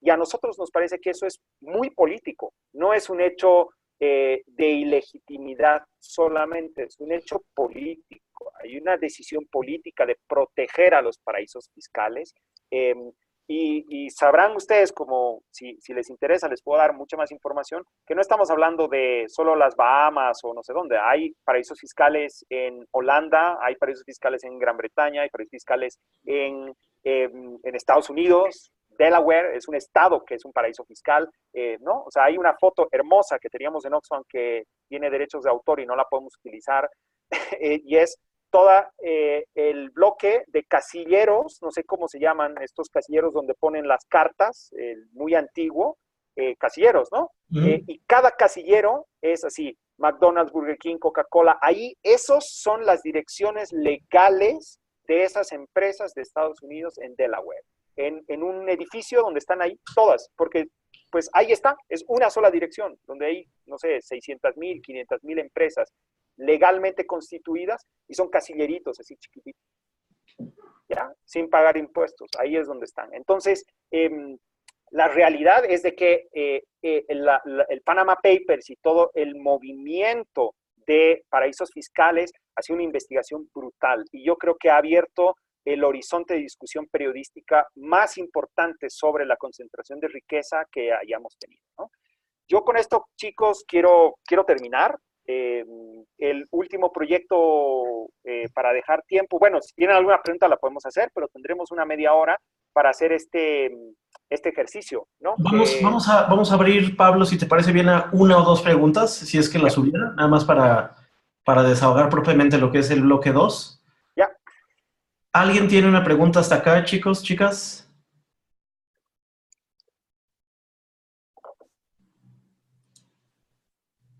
A ver, Katy. Hola, Katy de Honduras. A mí me interesaría saber si en la mayoría de estas iniciativas que mencionas, además de estas que mostraste para promover el periodismo comprometido, fue solamente con periodistas independientes o medios independientes, es decir, trabajaste con periodistas individualmente y medios, entiendo. ¿Cuál fue el impacto o cómo se recibió esa información en cuanto al tema de incidencia política que ustedes también buscaban hacer? Sí, es una buena pregunta. De hecho, no solo trabajamos con periodistas independientes, hemos trabajado con redacciones, digamos, más tradicionales, ¿no? Por ejemplo, El Tiempo en Colombia, un periódico bastante tradicional, en el cual nosotros evidentemente no ponemos agenda editorial, no ponemos el tono, el relato, ¿no? Ni te lo permiten y está muy bien. Pero que en algún momento discutimos algunos temas de acceso a información, de exclusividad, también discutimos algunas posibilidades, digamos, o sea, por ejemplo, en esto hemos trabajado mucho con New York Times, por ejemplo, con el Eliezer Budasov, que va a estar en el taller de América Profunda. ¿Cómo es que se llama, Jordi? América Turbulenta. Turbulenta, perdón. Entonces, por ejemplo, son redacciones de las más tradicionales y serias que hay en América Latina, serias por lo rígidas y por lo que son medio impenetrables, digamos, y hemos trabajado colaborativamente proviendo, como les decía, en ese tono. Ahora, con proyectos como Ojo Público o proyectos, por ejemplo, en Guatemala con Nómada, o en El Salvador hemos trabajado, bueno, en Honduras creo que no hemos hecho algo así con medios no tradicionales, pero... Ahí te recomiendo un medio que se llama Contracorriente en Honduras. Sí, Contracorriente lo conozco, no hemos trabajado con ellos, pero bueno, no voy a... Los conozco, sí, cuando... Soy la directora. Cuando hubo un problema ahí, cuando fue el golpe y todo el escándalo, ahí tuvimos una ayudita, pero no, la verdad es que no trabajamos, bueno, ojalá que se pueda y todo bien, pero a lo que voy es que no hay un modelo. O sea, realmente para trabajar con esto, el modelo principal es que el medio mantenga su independencia, mantenga su línea editorial, que desafortunadamente a veces tenga que negociar algún mensaje clave o alguna idea, pues porque es justamente lo que queremos posicionar, pero eso se discute, a veces se puede, a veces no se puede y bueno, no pasa nada.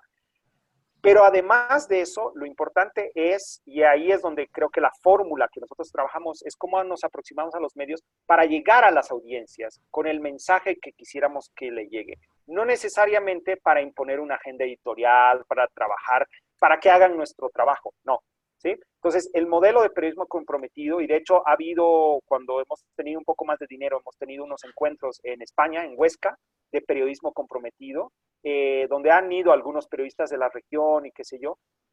La discusión siempre ha girado alrededor de esta idea, de las ONGs, no es que estemos enfrente de ustedes, estamos a su lado, lo cual no quiere decir que ni uno haga el trabajo del otro, ni que uno tenga que comprometerse a los principios del otro, ¿sí? Yo creo que ahí está la clave de trabajo colaborativo. Una última idea que también es importante y es, nosotros sí hemos hecho, o sea, sí creemos que es legítimo y es legal y también ético financiar a medios, o sea, financiar proyectos periodísticos.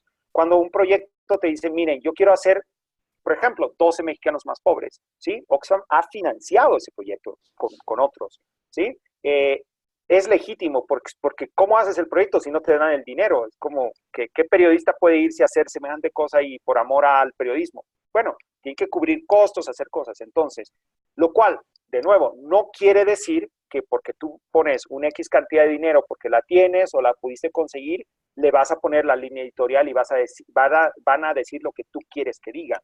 Eso sería muy poco ético, ¿no? Entonces, y bueno, y contravendría todo lo que nosotros criticamos, que es esta captura del poder para justamente manipular los mensajes. Entonces, tratamos de tener estas líneas éticas.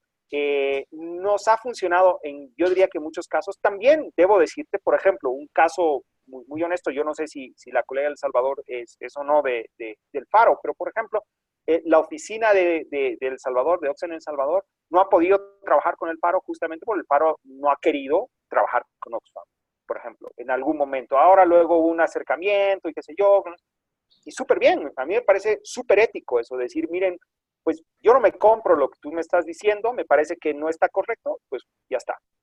De nuevo, es muy importante mantener esa relación, ¿no?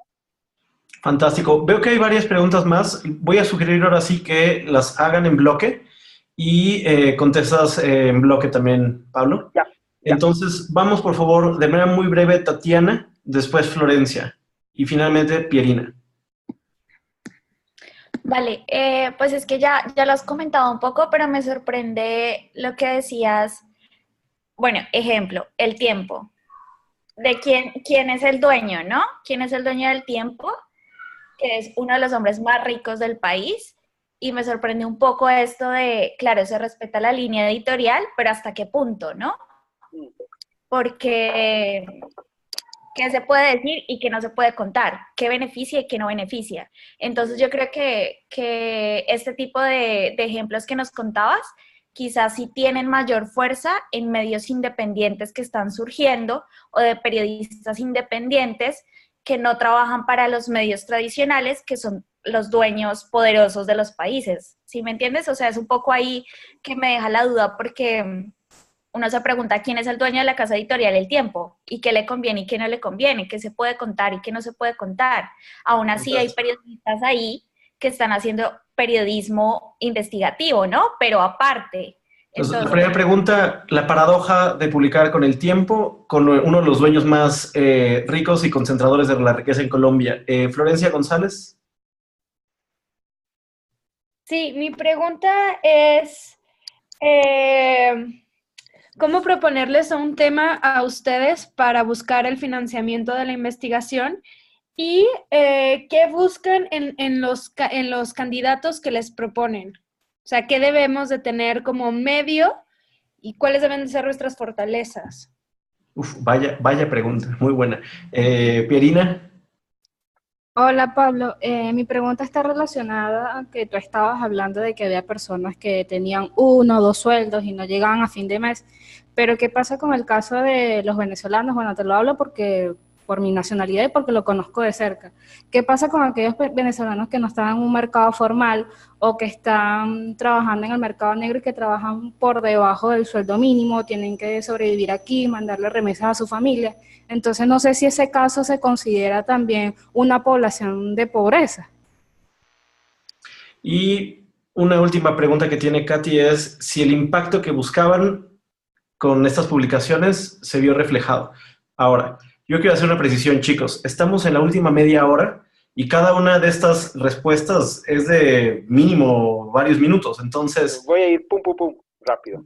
vale. Entonces, digamos, aquí yo lo que sugiero es tener el punteo de Pablo de estas preguntas y cualquier cosa, continuar la conversación quizá por correo más adelante. Sí, sí, ahí les digo. Súper. Voy rápido. No, es verdad, no trabajamos con el tiempo, ¿no? O sea, porque no se puede. Pero con Gina Morello, con gente de la redacción del Tiempo, que finalmente terminó publicando en el Tiempo, por ejemplo, ha funcionado, ¿no? New York Times, o sea, la familia Zuckerberg es una de las familias con mayor concentración, no, ¿cómo es Zuckerberg? Es bueno, importa, de estos judíos, igual, o sea, hay brechas de oportunidad en estos medios tradicionales, pero lo que tú dices es verdad, o sea, es fundamentalmente a través de las personas que trabajan ahí, o sea, ese es el vehículo, ¿bien?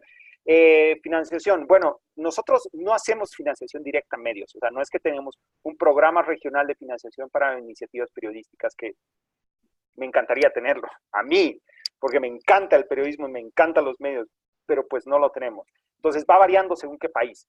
Lo que ahí yo te sugiero son 3 cosas rápidas. Depende en qué país, depende en qué proyecto y cuáles son las prioridades estratégicas de ese país. Lo que siempre podemos hacer, de hecho, yo lo hago todo el tiempo, no tengo ningún problema, es, tú me escribes un correo y me dices, mira, estoy en Guatemala y quiero hablar sobre el tema de agua. Y yo le digo, bueno, oye, te pongo en contacto con mis colegas de Guatemala a ver si les interesa y si tienen los fondos y ya está. De hecho, eso he hecho ahora, hace una semana, con periodismo de datos con justo Guatemala, por ejemplo. Y pues si funciona, ustedes caminan. Si no, pues por lo menos hay un primer contacto. Eso es posible. ¿Y qué es lo que necesitamos? O sea, como les decía, lo más importante es esta conexión con las audiencias. Y no quiero decirte una conexión gigante. Por ejemplo, Ojo Público, sabemos que nos conecta con un público más informado, clase media que lee, es un público, comillas, convencido, pero es un público que necesita más datos. Entonces, si eso, Ojo Público, nos lo da, pues los buscamos. Y ellos nos buscan para conectar, ¿sí? O sea, mucho depende de qué ofreces y no estoy hablando de masa, ¿no? Es importante saber quién es tu audiencia y si esa audiencia es justamente la que el proyecto o la idea que se está generando quiere llegar. Lo de pobreza, mira, yo te diría que sí. O sea, la gente que hoy está a 1 o 2, incluso 3 salarios mínimos en Venezuela o en América Latina y es venezolana y tiene que enviar una remesa de 100 o 200 dólares mensuales a su familia de vuelta y al mismo tiempo cubrir costos ocultos de extorsión, de manipulación, de trámites de visas, etcétera, y al final de cuentas le llega 300, 400 dólares al mes, pues está estadísticamente en una situación de vulnerabilidad, pero realmente en una situación de pobreza, ¿sí? Entonces, yo sí creo que el gran desafío de América Latina es repensar la ciudadanía y el ejercicio de derechos, la calidad de servicios públicos y las condiciones políticas de esa ciudadanía frente al caso venezolano de migración masiva. Es un desafío urgente de América Latina, ¿no? Y el impacto, finalmente, el impacto creo que es variable, ha habido resultados súper interesantes. Lo más importante es reconocer, y nosotros trabajamos mucho en monitoreo, evaluación y aprendizaje, pero es identificar esos aprendizajes. Mis colegas de Perú han hecho un aprendizaje fabuloso, la gente en Paraguay ha hecho un aprendizaje fabuloso, quizás en otros países menos, pero lo importante es definir qué queremos lograr en conjunto, tanto el medio o el periodista independiente como la oficina con la que trabajas, en este caso de Oxfam, para saber si realmente hay una medida de éxito. Generalmente la medida es no solo, 1.000 billones de audiencia, no, es, bueno, penetramos un nicho que no lo habíamos penetrado, logramos un debate público allí donde no había, algún influencer o algunos influencers tomaron una posición, o mucho más tangible, efectivamente ese tema entró en agenda política y se hizo una legislación, por ejemplo, ya sería, wow, qué gran éxito. Pero todo eso tiene una medida distinta, ¿no? Y puede ser exitoso simplemente levantar un tema y ponerlo en el debate, ¿no? Eso. Así que, bueno, vamos al ejercicio. Va a ser bastante rápido, pero bueno, ahí quería mostrarles este video. Son 40 segundos, no lo vamos a hacer. O sea, después ustedes lo pueden ver. Y es Data Igualdad. Data Igualdad es un proyecto que cuando decimos privilegios que niegan derechos, hicimos unas fichas país, se llamaban. Eran unas fichas, unas tablas de Excel en la cual poníamos todos los indicadores más importantes que miden desigualdad en un país y los íbamos poniendo por registros según qué país había datos y en qué año. ¿Sí? Una tabla de Excel bastante sencilla. Pero sencilla entre comillas, porque era como confusa, ¿ya? Y de hecho, si ustedes entran al enlace que les puse ayer, que Jordi les mandó, ustedes pueden ver que ahí todavía se pueden descargar estas fichas país, ¿sí? Una serie de Exceles y tal. Bueno, quisimos hacer un proyecto, esto se fue complicando, y al final logramos finalmente hacer Data Igualdad. Data Igualdad es una plataforma que tiene hoy 77 indicadores de los 18 países de América Latina, con los datos que hay, y aquí, por ejemplo, Venezuela, pues no hay datos, o sea, y los que hay no sirven realmente. Eso se los digo con honestidad, pues porque cada día cambia esto y es un país que está tan desmontado que es imposible medirlo, ¿sí? Ni el propio país puede, pero aunque pudiera, no te entregan esa información.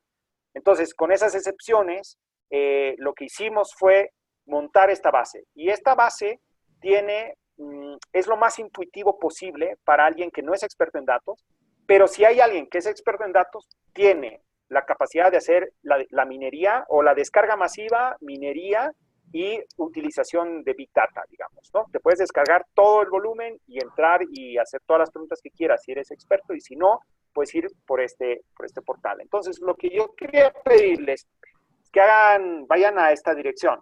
O sea, pueden poner ahí dataigualdad.org o qué sucede en LATAM. Y básicamente me gustaría darles un par de minutos para que la exploren, la vean, y como lo estoy demostrando, tiene 3 pasos muy fáciles. O sea, puedo poner indicadores, hemos agrupado indicadores por temas más fáciles. Entonces tienen estas 6 categorías. Ingresos tributarios, como les había dicho, es una de las formas más importantes de la desigualdad. El gasto, o sea, lo que recaudas y lo que gastas, ¿sí? Pero nos interesaba poner algunos bloques más importantes. Por ejemplo, democracia y corrupción. O sea, con esta idea de captura queríamos trasladar algunos indicadores de percepción, obviamente, sobre la democracia y la corrupción en América Latina, porque ya les he dicho, son cosas interrelacionadas.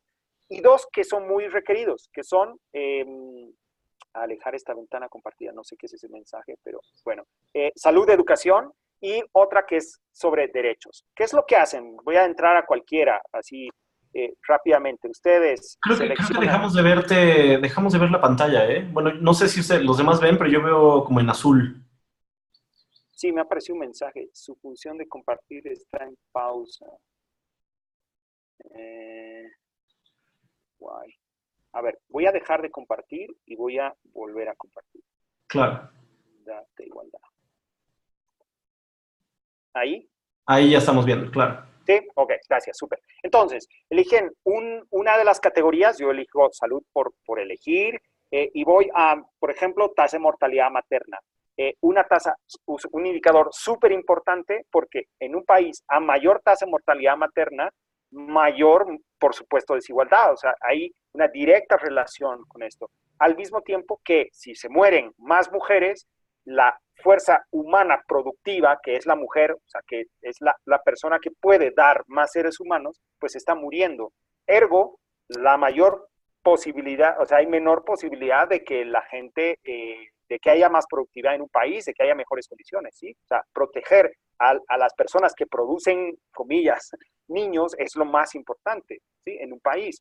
Entonces, generas un indicador, por ejemplo, y dices, bueno, ok, aquí están, pero ¿qué países? Puedes optar a hacerlo manualmente, como cliqueando, o visualmente, ¿no? Como ya Colombia o México, y digamos que quiero comparar con Argentina, ¿bien? Entonces, lo que hace Data Igualdad es te produce automáticamente los indicadores que hay y te hace la referencia de, por ejemplo, 52 por acá. Entonces, pueden ver que en los 3 países seleccionados, que he hecho de manera completamente aleatoria, han reducido. Pero, vean, se pueden hacer muchos análisis. puede haber un país que, por ejemplo, en Colombia, entre el 2012 y el 2013, ha subido la mortalidad. O el ritmo de descenso de este año o de esta década versus los últimos años es mucho menor, ¿sí? O sea, se ha estancado ese ritmo de reducción de mortalidad. Estas historias o estos datos que pueden ser bastante, ¿cómo les puedo llamar? Bastante sencillos, nos pueden llevar a explorar muchas historias. Hay 77 indicadores, todos estos indicadores, bueno, los pueden limpiar y volver a hacer, o los limpian acá y los vuelven a hacer. Lo que les permiten a ustedes es tener una relación de conexión con los temas, con las historias que estén haciendo. Por ejemplo, gasto en salud. ¿Sí? Ok, ¿cómo conecto mortalidad con gasto en salud? Vuelvo, México, Colombia y Argentina. O sea, si podemos ver acá, vean, por ejemplo, que en Argentina podría haber, no lo sé, una correlación entre la mortalidad y el gasto, por ejemplo, ¿sí? Una conexión entre, bueno, pero si gastan menos en salud, ¿cómo es eso que ha bajado la mortalidad? O al revés, explicar, pues, porque hay menos gasto, es porque, pues, no se está bajando la mortalidad, ¿sí? Entonces, la intención de este ejercicio es otorgar herramientas a las personas para que puedan efectivamente hacer un análisis cuantitativo y respaldar los estudios, investigaciones, notas periodísticas, etcétera, que tengan, que estén haciendo. Eso es, a mí, ¿qué es lo que pueden hacer? Ustedes pueden exportar el dato, o sea, pueden exportar la tabla, mejor dicho, o sea, se la pueden descargar, ahí está, en PDF o en imagen, o lo que pueden hacer es descargarse el dato, o sea, ir al, bueno, digamos, aquí me descargo la imagen, o lo que puedo hacer también es ver en tabla y descargar la tabla, ¿no? Entonces ahí me abre un CSV que ya luego quienes tienen un poquito más de manejo de datos pueden hacer sus propios gráficos, añadir, quitar, poner, sacar, pues tal. Y la fuente de datos, o sea, de dónde están los datos, están aquí siempre, ¿sí? También lo pueden compartir en redes y pues cuando lo comparten siempre les pedimos que pongan data igualdad en su compartir. Y hemos agregado esto nos ha costado mucho, pero creíamos que era súper importante. Bueno, ahora no, en la versión móvil funciona muy bien, y es WhatsApp, porque sabíamos que mucha gente utiliza WhatsApp para este tipo de flujo de información. Entonces, bueno, lo que quería hacerles era mostrarles esto. Se nos ha comido como 10 minutos, pero la idea era que ustedes puedan hacer un ejercicio, una exploración rápida de esta plataforma y que al menos 3 o 4 personas me puedan comentar algún hallazgo o puedan compartirlo en redes con el hashtag DataIgualdad, ¿no? Mucho mejor, y puedan decir qué han encontrado, o sea, qué les ha llamado la atención, qué dato conecta con alguna historia que ustedes estén haciendo, o si algún dato que han encontrado les llama tanto la atención que les gustaría profundizar. O sea, básicamente buscar un formato de una historia pequeñita de 3 o 4 líneas realmente con lo que hayan encontrado o lo que hayan podido conectar. Esa es la idea del ejercicio, pero nos iba a tomar media hora. No sé si en 10 minutos lo podemos hacer. Bueno, chicos, digamos, si quieren, si pueden, y nos quedamos unos 5 o 10 minutos más para que también podamos explorar esta herramienta y que también ustedes la puedan ir mirando. Vamos a dar unos 5 minutos, ¿no? En lo que empiezan a jugar con ella, etcétera, y vamos viendo si hay algunos comentarios, algunas historias, algún hallazgo que les llame notoriamente que les llame la atención y platicamos. Entonces voy a poner brevemente en pausa y ahorita regresamos. La pregunta es, primero, bueno, podemos seguir en una conversación abierta. Yo uso mucho Twitter, no uso casi nada Facebook, pero bueno, me buscan igual y si hay algo, pues está bien. Jordi, les puedes dar mis datos de contacto, mi correo electrónico, o sea, es completamente abierto, pablo.rivero@oxfam.org. Me pueden escribir en cualquier momento. La verdad es que si no tengo tiempo, les responderé más tarde, pero siempre respondo. Y podemos seguir como en esta conversación, o sea, estos comentarios que me hacen como, esto no me permite ver, esta plataforma no sé qué, la cosa no sirve, ¿por qué no puedo cruzar tal? Sigámoslo, o sea, hay una explicación para casi todo y allí donde no hay, pues les diré, déjenme que pregunte. O sea, me encantaría que podamos seguir en esta discusión. Y bueno, ¿por qué?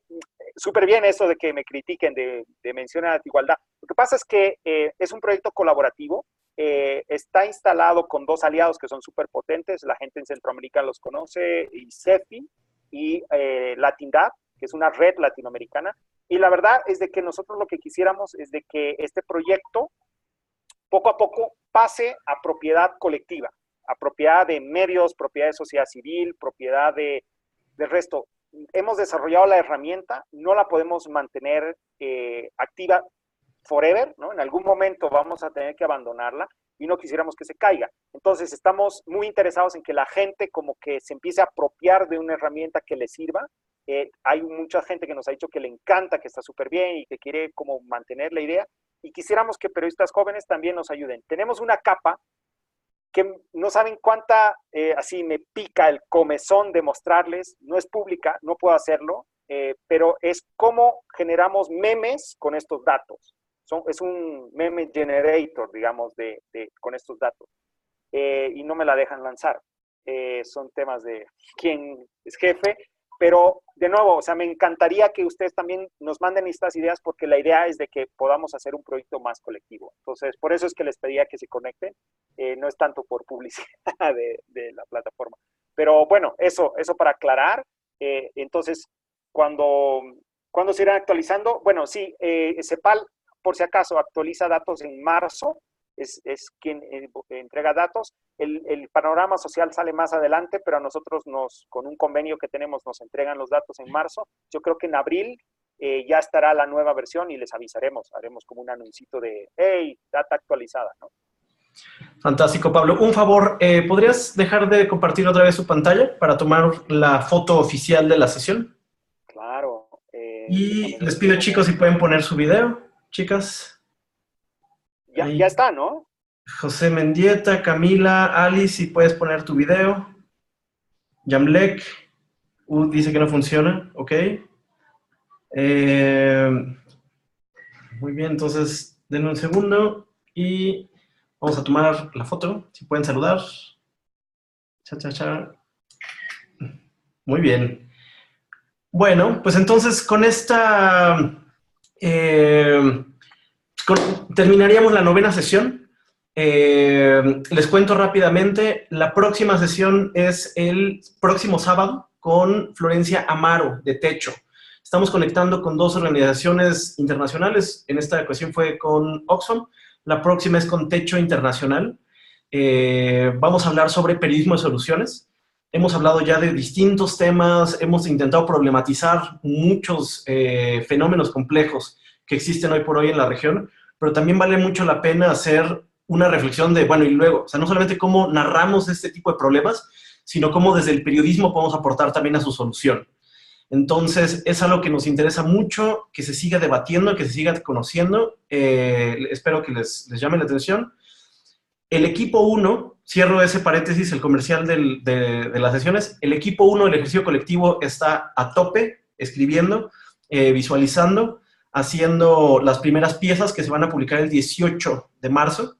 Nada, para que sepas, mi querido Pablo, aquí en exclusiva. El 18 de marzo sale una actualización de uno de nuestros reportajes más importantes en distintas latitudes, que es sobre acoso y violencia sexual en universidades de América Latina. Es una revisión de 100 universidades de 16 países para ver cuáles de ellas cuentan o no con protocolos, con guías para atender, prevenir y sancionar la violencia sexual, cómo lo hacen. Y nada, estamos esperando que tenga un impacto importante en términos de... Comentaré a la gente de comunicación que les interesará difundirlo, seguro. A las colegas de la campaña Basta, que es una campaña sobre violencia, seguro se los paso. Excelente. Genial.